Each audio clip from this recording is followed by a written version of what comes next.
Bagian pertama, Perang Dingin Baru di Langit. Kita akan membahas bagaimana persaingan di angkasa ini mempengaruhi kehidupan kita sehari-hari. Teman-teman, dunia kita lagi menyaksikan persaingan baru loh. Persaingan ini tidak hanya melibatkan negara-negara besar, tetapi juga perusahaan swasta yang berlomba-lomba untuk menguasai teknologi luar angkasa. Tapi persaingannya bukan di darat atau laut, melainkan di angkasa, di mana teknologi dan inovasi menjadi senjata utama. Amerika Serikat, Tiongkok, dan Rusia lagi bersaing ketat untuk menguasai teknologi satelit. Mereka berinvestasi besar-besaran dalam penelitian dan pengembangan untuk memastikan dominasi mereka di luar angkasa. Sekarang, satelit bukan cuma alat komunikasi biasa, tapi jadi kunci penting untuk navigasi, militer, dan ekonomi. Satelit-satelit ini membantu kita dalam banyak hal, mulai dari peta digital hingga prediksi cuaca. Persaingan ini sampai memicu perang satelit. Negara-negara ini berlomba-lomba untuk meluncurkan satelit baru dan mengembangkan teknologi yang lebih canggih. Tenang, perang ini nggak pakai senjata api kok. Tapi tetap saja penting banget karena melibatkan teknologi tinggi dan strategi yang rumit. Tapi tetap saja penting banget. Satelit-satelit ini mengirimkan data yang sangat berharga dan bisa mempengaruhi keputusan penting di berbagai bidang.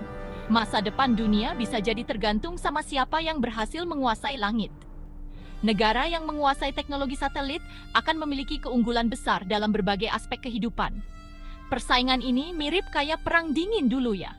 Waktu itu, AS dan Uni Soviet berlomba-lomba buat pergi ke luar angkasa dan menunjukkan kekuatan mereka. Waktu itu, AS dan Uni Soviet berlomba-lomba buat pergi ke luar angkasa. Mereka ingin menunjukkan siapa yang lebih unggul dalam teknologi dan eksplorasi luar angkasa. Nah, sekarang Tiongkok muncul sebagai pemain utama. Mereka telah membuat kemajuan besar dalam teknologi luar angkasa dan berambisi untuk menjadi yang terdepan. Tiongkok punya ambisi besar buat mengejar ketertinggalannya. Mereka berinvestasi besar-besaran dalam program luar angkasa mereka dan telah meluncurkan banyak satelit baru. Bahkan, mereka punya rencana buat membangun stasiun luar angkasa sendiri. Ini menunjukkan betapa seriusnya mereka dalam persaingan ini. Persaingan ini pasti membawa dampak besar, bukan cuma buat negara adidaya, tapi juga buat seluruh dunia. Teknologi satelit akan terus berkembang dan mempengaruhi berbagai aspek kehidupan kita, dari komunikasi hingga keamanan. Bagian kedua, GPS versus Beidou versus GLONASS. Siapa yang menguasai arah? Dalam dunia modern, navigasi satelit telah menjadi bagian integral dari kehidupan kita sehari-hari. Salah satu medan perang utamanya adalah sistem navigasi satelit. Sistem ini tidak hanya membantu kita menemukan jalan, tetapi juga memainkan peran penting dalam berbagai sektor seperti transportasi, militer, dan komunikasi. Sistem ini ngebantu kita buat tahu lokasi dengan tepat. Dari mencari alamat rumah teman hingga merencanakan rute perjalanan jauh, navigasi satelit telah menjadi alat yang tak tergantikan. AS punya GPS atau Global Positioning System yang udah mendunia dan banyak dipakai orang. GPS telah menjadi standar emas dalam navigasi satelit dengan jangkauan global dan akurasi yang tinggi. Tiongkok enggak mau kalah. Mereka mengembangkan Beidou, sistem navigasi mereka sendiri. Beidou tidak hanya dirancang untuk penggunaan domestik, tetapi juga untuk memperluas pengaruh Tiongkok di kancah internasional. Beidou dirancang khusus buat menyaingi GPS. Dengan lebih dari 30 satelit di orbit, Beidou menawarkan akurasi dan keandalan yang sebanding dengan GPS. Rusia juga punya GLONASS, sistem navigasi warisan Uni Soviet. GLONASS telah mengalami banyak pembaruan sejak era Soviet dan kini menjadi salah satu sistem navigasi paling andal di dunia. Persaingan ini ternyata juga berdampak pada kehidupan sehari-hari kita loh. Dari penggunaan aplikasi navigasi di smartphone hingga sistem navigasi di mobil, kita semua merasakan manfaat dari teknologi ini. GPS, Beidou, dan GLONASS bersaing untuk mendapatkan pengguna. Masing-masing sistem menawarkan keunggulan dan fitur unik yang menarik bagi berbagai jenis pengguna. Mereka menawarkan fitur dan akurasi yang semakin canggih. Teknologi terus berkembang, dan setiap sistem berusaha untuk memberikan layanan yang lebih baik dan lebih akurat. Dari navigasi mobil sampai pengiriman barang, semuanya bergantung sama sistem ini.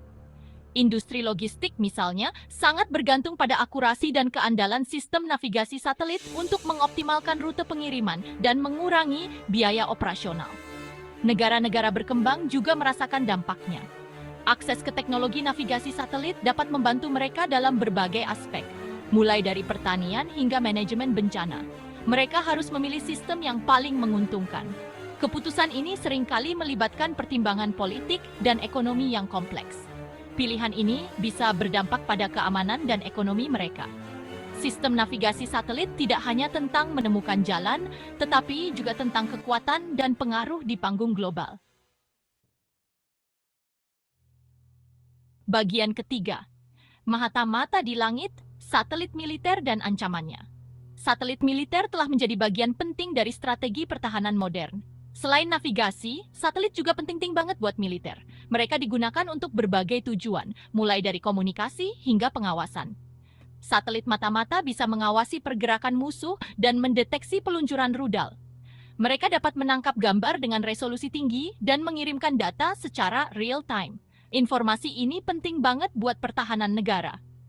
Data yang dikumpulkan oleh satelit ini bisa digunakan untuk merencanakan strategi militer dan mengambil keputusan yang cepat.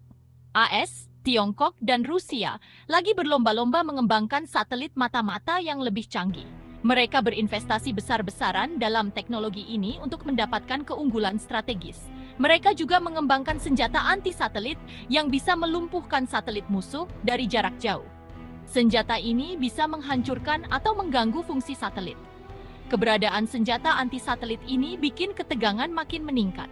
Negara-negara saling curiga dan bersiap menghadapi kemungkinan serangan. Kalau sampai terjadi perang, satelit bisa jadi sasaran empuk. Serangan terhadap satelit bisa menyebabkan kerusakan besar dan mengganggu operasi militer. Kehancuran satelit bisa melumpuhkan komunikasi dan navigasi, dan ini bisa berdampak besar pada kehidupan masyarakat. Banyak aspek kehidupan modern bergantung pada satelit. Makanya dunia internasional khawatir banget sama perkembangan ini. Mereka berusaha mencari cara untuk mengatur penggunaan satelit militer dan mencegah konflik di luar angkasa. Bagian keempat, insiden panas ketika persaingan memuncak. Persaingan di angkasa terkadang memanas. Beberapa insiden telah meningkatkan ketegangan. Pada tahun 2007, Tiongkok menembak jatuh salah satu satelitnya sendiri.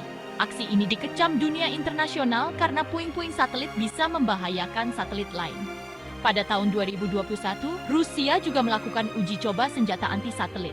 Uji coba ini memicu protes dari AS dan sekutunya. Insiden-insiden ini menunjukkan betapa berbahayanya persaingan di angkasa. Kurangnya komunikasi dan rasa saling percaya bisa memicu konflik. Dunia butuh aturan dan norma yang jelas untuk mengatur aktivitas di angkasa. Bagian kelima, sampah antariksa dan serangan siber, ancaman tak terduga. Selain persaingan antar negara, ada ancaman lain di angkasa loh. Salah satunya adalah sampah antariksa, yaitu puing-puing satelit dan roket bekas. Sampah ini berterbangan dengan kecepatan tinggi dan bisa merusak satelit yang masih beroperasi. Ancaman lainnya adalah serangan siber. Hacker bisa mengambil alih kendali satelit, mencuri data, atau bahkan mengarahkan satelit ke sasaran lain. Ancaman ini semakin nyata seiring dengan kemajuan teknologi. Dunia perlu bekerja sama untuk mengatasi ancaman ini. Tanpa kerjasama, risiko bencana di angkasa akan semakin besar. Bagian keenam, mencegah bencana, diplomasi dan perjanjian internasional. Untuk mencegah bahaya yang lebih besar, diplomasi sangat penting. Negara-negara perlu membangun dialog dan rasa saling percaya. Perjanjian internasional juga diperlukan untuk mengatur aktivitas di angkasa, seperti penggunaan senjata anti-satelit dan penanganan sampah antariksa. PBB punya peran penting dalam proses ini. PBB bisa memfasilitasi dialog dan perjanjian internasional. Tapi, diplomasi dan perjanjian saja tidak cukup. Dibutuhkan komitmen dan itikat baik dari semua negara. Tanpa komitmen, perjanjian hanya akan menjadi kertas kosong. Bagian ketujuh, masa depan perang satelit, tantangan dan harapan. Teknologi satelit terus berkembang. Di masa depan, persaingan di angkasa mungkin semakin rumit. Kecerdasan buatan dan pembelajaran mesin akan memainkan peran penting. Satelit akan semakin pintar dan canggih. Hal ini menimbulkan tantangan baru bagi keamanan dan stabilitas. Namun, ada juga harapan. Teknologi satelit bisa digunakan untuk tujuan damai, seperti memantau perubahan iklim dan menghubungkan masyarakat di daerah terpencil. Kunci utamanya adalah kerjasama. Bagian ke-8. Kesimpulan. Pentingnya kerjasama di era antariksa. Perang satelit adalah ancaman yang nyata. Persaingan yang tidak sehat bisa memicu konflik dan ini bisa berdampak buruk bagi semua negara. Oleh karena itu, kerjasama internasional sangat penting. Dunia membutuhkan aturan main yang jelas, rasa saling percaya, dan dialog. Hanya dengan bekerja sama, kita bisa memanfaatkan potensi luar angkasa dan menjadikannya tempat untuk kemajuan dan perdamaian. Bagian ke-9. Ajakan bertindak. Peran Indonesia di panggung antariksa. Indonesia sebagai negara maritim dan kepulauan sangat bergantung pada teknologi satelit.